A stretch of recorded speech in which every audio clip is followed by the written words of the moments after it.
Why do men attempt to escape from prison?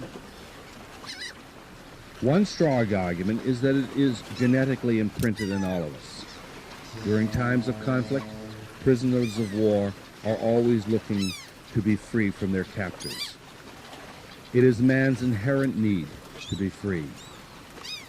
Of course, there are men who are completely satisfied in the highly structured environment of prisons and subconsciously recognize the fact that they are unable to operate in a free society. They need the discipline and regimentation of prison. When they are released from prison, they will find some way to return to prison while rationalizing that significant others, like parole officers, the cops, or just bad luck, got them locked up again. In a sense, they escape from society back into the protection of the prison environment.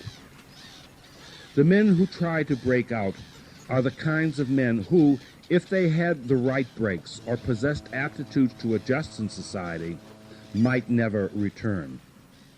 Others see no way of finishing their time and want to get back out to prey on society.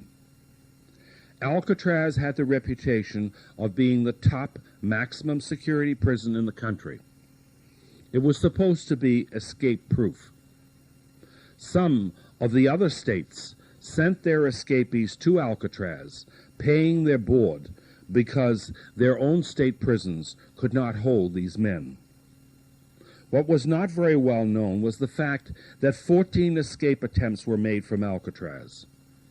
The first attempt was made 2 years after the prison was opened, in 1936.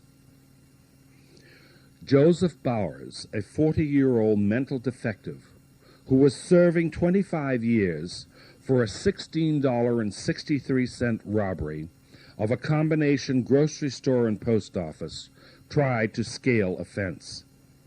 He got caught in the accordion barbed wire at the top of the fence. One of the tower guards fired 2 warning shots.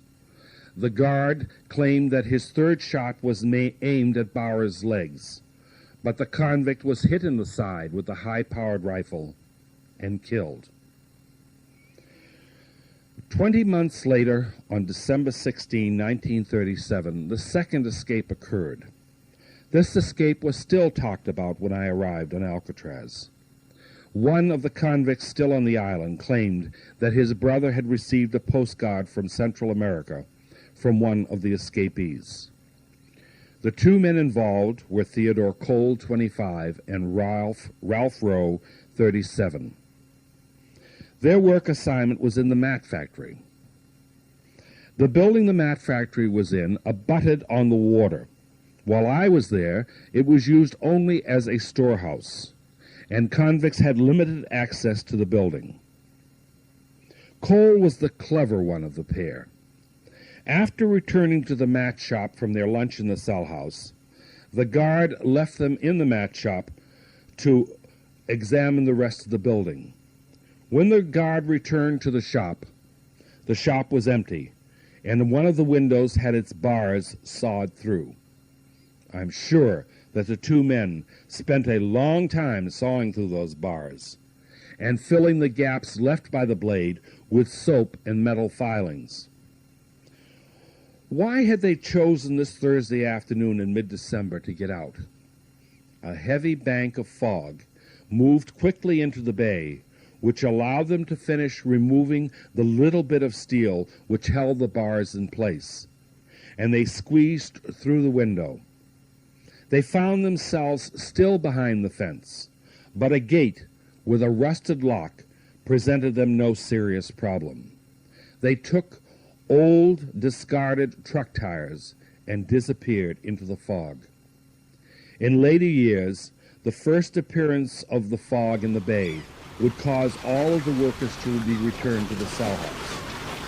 There were times when the men stayed in their cells for 1 or more days because the fog lingered on in the bay. To this day, Theodore Cole and Ralph Rowe are still considered as escapees.